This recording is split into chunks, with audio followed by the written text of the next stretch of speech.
Big shout out to Ryan with Rednecks Electrical. We used him a couple times, including wiring up our new hot tub, and now my wife is living her best mermaid lifestyle. Hello and welcome to your Peace Country podcast. On this episode, we have some updated upcoming events. We talk with Dalen at Grain Bin Brewing Company, and stick around to the end because Vinny from Bowling Stones Entertainment Center wants to give you a $50 gift card just for listening to the Peace Country podcast. Enjoy. Cats and coffee are my two favorite things. Come to Whiskers Cafe for the coffee and stay for the cats.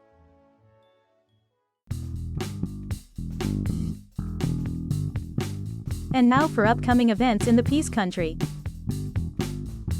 2024 Cash for Camping Lottery is ongoing until July 28th. The Playhouse Raffle is ongoing for the Center of Young Parents until July 25th. There'll be a City Council meeting on May 21st.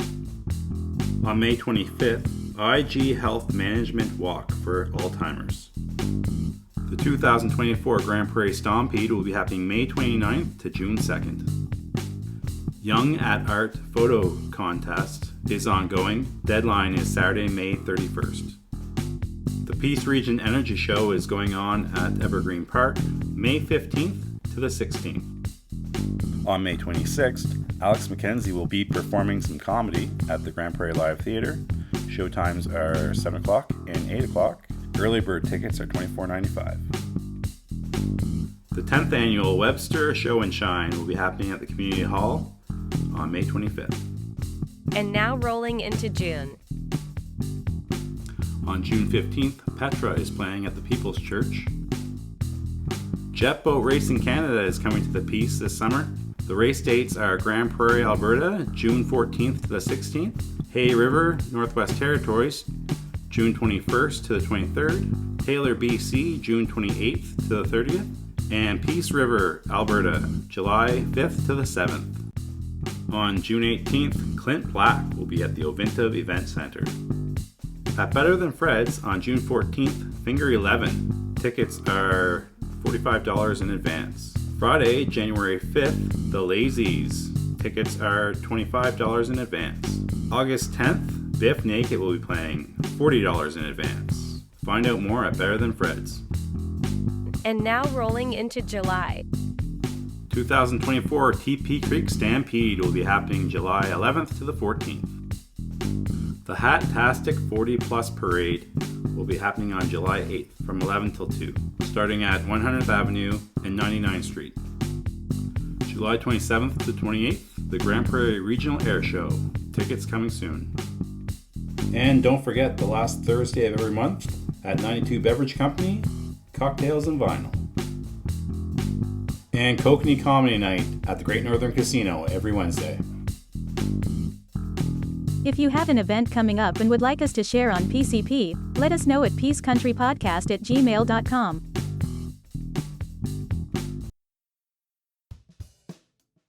And now it's time for We Got It at Manic with volunteer Steven. My name is Steven Mendera. Manic Records is my fortune and solitude. My grandma used to have a cassette tape of the Beach Boys. And the album I picked today is Beach Boys Keeping the Summer Alive. Came out in 1980. It's a CBS, so it's a Canadian-made record. My favorite song is on there is Santa Wins. And we got it at Manic Records and Collectibles, located in the Prairie Plaza next to Audio Concepts. Peace Country Podcast has a challenge for you. We will give you $100 cash if you spare a 710 split at Bowling Stones 10-Pin Entertainment Center in Grande Prairie, Alberta. And now for the Peace Country Spotlight.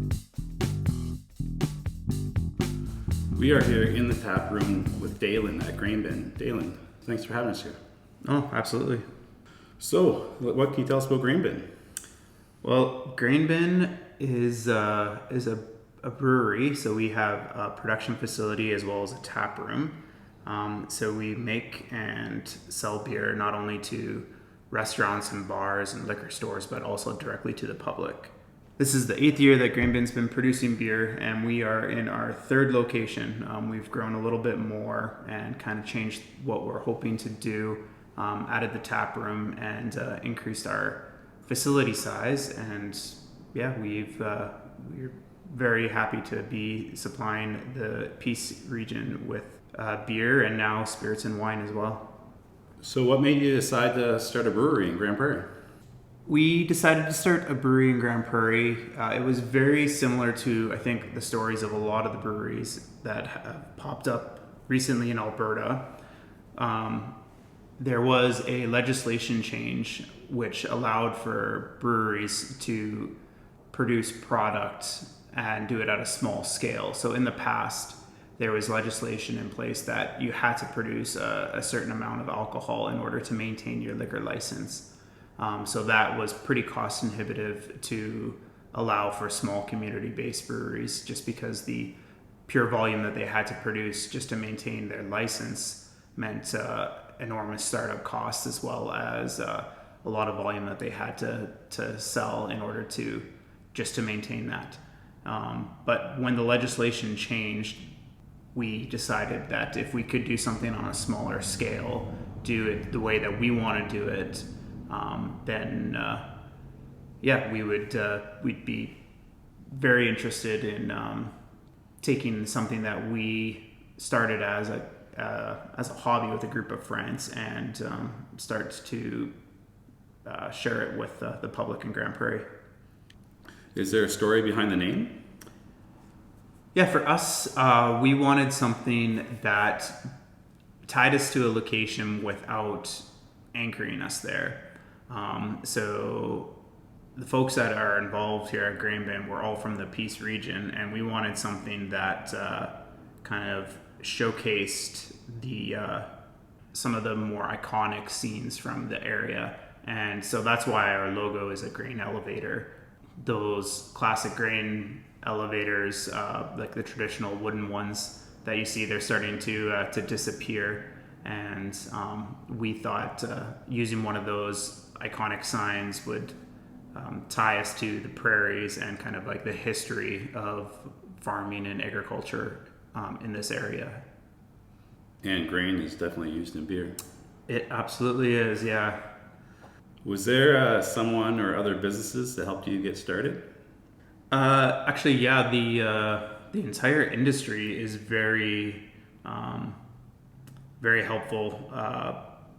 One of the mottos that a lot of other brewers use is "a rising tide floats all boats," and we see the boom and the increase in breweries and other alcohol production facilities in Alberta as a big opportunity to grow our business alongside theirs. So a lot of the businesses that people would see as direct competition for us, like other breweries, are actually probably our biggest advocates. So we definitely try to help them out when we can, and they definitely help us out. And we all have the same common goal, which is to produce high quality product and try to get it into the consumer's hands. And the more breweries and the more competition that there is out there, the better our product has to be. And so we see them not only as people that are helping us with issues, but also helping us be the best that we can be. Awesome, that's a great thing to have. What experience would you like your customers to have? So for us, we know that not everybody is going to like every product we produce, and we definitely don't take offense to that. We think that when somebody says, "I don't like beer," just haven't had the right beer yet. Beer is a blanket term, and there are so many different styles and flavors that you can get. And just because you don't think you like the first type of beer that comes to your mind when you think of it, our goal is to have enough variety that if somebody comes in and tries one of the 20 or 30 different options that we'll have, that there's one or two that they're like, wow, this is great. It changed my mind, and I didn't know that beer could be like this. 20, 30 options? Yeah, so we generally would have 8 or 9 different products on tap available for draft, and then we do tons of packaged products, so whether in bottles or cans. We do a few cores that we produce all the time. We do some seasonals that we produce seasonally, so we have some winter beers, some spring beers, some summer beers, but we also do a lot of one-off beers too. Yeah, didn't I hear you guys had a AI beer? Yeah, so that would have been about a year ago, when there was a lot of that conversation surrounding artificial intelligence was becoming a little bit more prominent. We just noticed that there was a lot of discussion around it. There was a lot of people that were excited. Some people were a little bit apprehensive, and just because and we still don't even know like the full capacity of what is possible with AI, or what that means for everything else. And we thought that the best way to approach that is through conversation, and the best way to have a conversation is with a beer in your hand.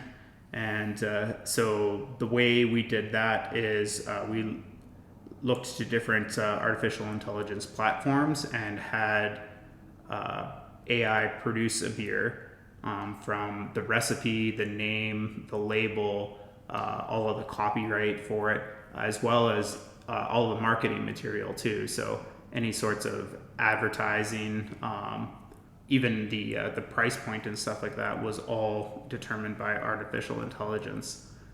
So that was a project that we did to kind of garner interest in having that conversation where we could openly say, what do we like about some of the flexibility that these tools give us, and what are some of the things that we feel still need that human touch.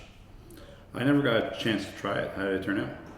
It was a lot of fun, actually.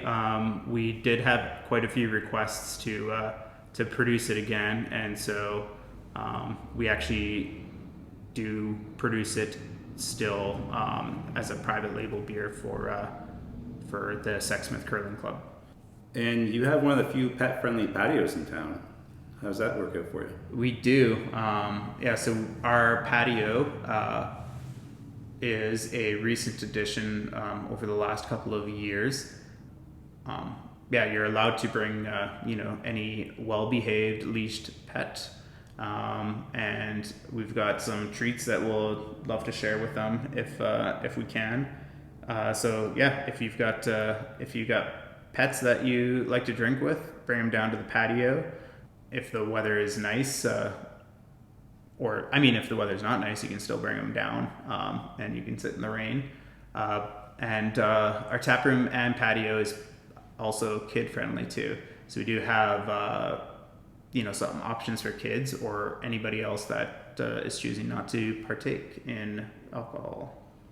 Being a dog lover, I really think that more businesses in Grand Prairie need to capture that. Yeah, and for us, we could even get away with having, pets inside.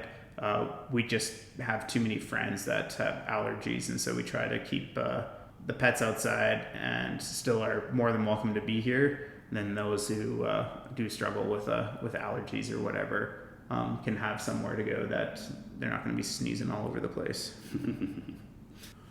So what makes Grain Bin different, unique, and stand out? So Grain Bin, one of the things that we've always tried to rely on as core to our business is the flexibility that comes with being small. So being a small producer, it makes it a little bit tough because you don't have the economies of scale in your favor to be able to have better margins or make more money. However, it does give us a lot of flexibility, whether it's producing, fun seasonal one-off batches. We we're able to produce beer as small as like maybe 300 liters for a small pilot batch, and that gives us the grace to take chances that maybe we normally wouldn't do if we're producing 300,000 liters of beer. And so being small definitely allows us to take more chances, to play around with different techniques and ingredients and styles, as well as have that connection directly with the consumer. So we can do a lot of private label and one-off beers where we showcase different businesses and even different community events and not-for-profits, and we can kind of bring a fun and unique product and help showcase the people that we're partnering with to our consumers directly. I bought a house last year with Grassroots Realty, and they gave me some free beer. Was that from you guys? That was us, yeah. That was good. Nice free beer when you buy a house. It's a Yeah, good idea. it's the most expensive beer you ever paid for, I guess, right? I hope so. Is giving back to the community important to you? Absolutely. So we try to do that not only with different fundraisers that approach us, so trying to give as much as we can for different events like that. But we also, as I mentioned earlier, we also do try to do something called our community series, where we will work together with a non-for-profit and develop a product specifically for them, produce it, and not only do we give them some of the proceeds, but we try to tie it into either an event that they're having or another way that we can help raise awareness for the good that they're trying to do within the community. How do you see the future of Grain Bin? Yeah, so Grain Bin, I think, will always be part of the Grand Prairie community. Our focus is serving the community of Grand Prairie and kind of like the local smaller communities that rely on Grand Prairie for some of the other services. I don't really see much passion or desire to become like a global conglomerate. I like the ability to know your customers and know them by name and have regulars and and having these relationships directly with the consumer and directly within our community. So while I definitely see Grain Bin growing, I don't see the clientele changing. We still want to make sure that we are a community brewery first and foremost. Do you have any advice for future entrepreneurs? Yeah, I would say if you're interested in taking that leap, find a business that you see as successful and see if the people behind there would afford any time to give you any hints or advice as to what you're doing. Awesome. Well, thanks for telling us all about Grain Bin. Where can someone pick up your beer and try it out? Yeah, the easiest way to do it is to come down to the brewery. We are located on the west end of town, kind of behind Winners and Visions. We're next to the fire hall on the west end. And we have a tap room and bottle shop, so you can come by for a pint and pick up bottles to go or cans to go. We are also on tap at a lot of the local restaurants and bars. So if you're out for lunch or dinner, see if they have any local Grain Bin beer on tap. And also a lot of the liquor stores in town also carry our stuff. So yeah, look for the cans with the grain elevator on them. And what are your hours of operation? So during spring and summer, right now we are open Monday through Wednesday from noon till 7. Thursday, Friday, Saturday, we are open from noon till 9. And Sundays, we are open noon till 5. All right, well, thanks again. Appreciate it. Absolutely. Thank you. Don't get lost in the forest this tax season. Let Cedar CPA help guide you. Reach out to us on Instagram. As mentioned at the beginning of this podcast, Vinny from Bowling Stones Entertainment Center would like to give one of our lucky listeners a $50 gift card to Bowling Stones Entertainment Center. So we're going to raffle that off. All you have to do to enter is email us at peacecountrypodcast@gmail.com with the subject matter, I love bowling, and we'll enter you into the draw. We'll have the draw on May 31st, 2024, and we'll announce the winner the following Monday, June 3rd. Good luck! This podcast only works because you listen. So thank you for listening. What would you like to hear on PCP? Let us know by email, peacecountrypodcast@gmail.com. 22 Media.